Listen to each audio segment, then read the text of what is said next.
Hello everyone, আমি অঙ্কিতা। আমার একটি ব্লগে আপনাদের স্বাগত জানাই।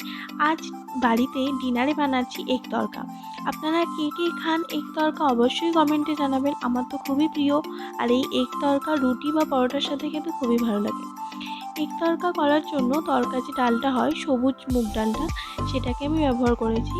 এই সবুজ মুগ ডালটা আগে থেকে ভিজিয়ে রাখলে খুব ভালো, কিন্তু আমার ভেজানো হয়নি বলে আমি প্রেসার কুকারে দিয়ে বেশিক্ষণ সেদ্ধ করে নেব। তারপর কড়ায় তেল দিয়ে পেঁয়াজ কুচি, রসুন কুচি এবং টমেটো কুচি, তার সাথে হলুদ, নুন, লঙ্কার গুঁড়ো এগুলো দিয়ে একটু নেড়ে চেড়ে তারপর আদা বাটা দিয়ে তারপর ডিমগুলো ওর মধ্যে দিয়ে একটু ভাজা ভাজা করে নিতে হবে। নেওয়ার পর তারপর একটু তড়কা মশলা দিয়ে দিলে ভালো হবে। আমার কাছে তড়কা মশলা ছিল না, তাই আমি একটু চিকেন মশলা দিয়ে দিয়েছিলাম। তারপর সেদ্ধ করে রাখা ডালটা দিয়ে নেড়ে চেড়ে একটু ফুটে গেলে ধনেপাতা, লঙ্কা কুচি দিয়ে নামিয়ে নিলেই রেডি হয়ে যায়।